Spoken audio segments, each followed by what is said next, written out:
டேய் சாமி பாட்டடா பண்ணி வச்சிருக்கீங்க அப்படிங்கிற மாதிரி நம்ம சாமி பாட்டை கேட்டுட்டு இருந்த பாட்டெல்லாம் தூக்கிட்டு போய் சினிமால வந்து வேற மாதிரி பாட்டா மாத்திருப்பாங்க. அப்படிப்பட்ட 3 பாட்டை இந்த வீடியோல பார்க்கலாம் வாங்க. நம்பர் 38ல இருக்கிறது கந்த சஷ்டி கவசம் பாட்டை சூரியன் பாட்டத்துல எப்படி ஆக்கி வச்சிருக்காங்க நீங்களே பாருங்களேன்.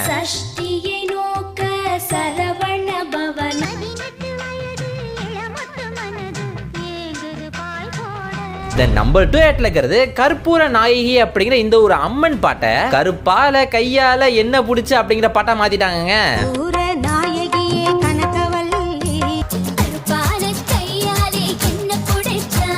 நம்பர் 1 இருக்கிற அந்த ஒரு பாட்டு என்ன பாட்டுன்னு தெரிஞ்சுக்க முன்னாடி இந்த வீடியோ பிடிச்சா மறக்காம லைக் பண்ணிட்டு சப்ஸ்கிரைப் பண்ணிச்சுக்கோங்க. நம்ம சேனல்ல சப்ஸ்கிரைபர்ஸ் கம்மியாக தப்பா நினைக்காதீங்க, நல்ல கமெண்ட்ஸ்லாம் வரும். சோ மறக்காம சப்ஸ்கிரைப் பண்ணி வச்சுக்கோங்க. நம்பர் 1 நெட்ல இருக்கிறது மகா கணபதின் அப்படிங்கிற ஒரு பாட்டு வரும். அந்த பாட்டை வந்து எம் குமரன் சன்னா மகாலட்சுமி படத்துல இப்படி ஒரு பாட்டா மாத்திட்டாங்க. மகா கணபதி மனச ஸ்மரா சென்னை செந்தமிழ்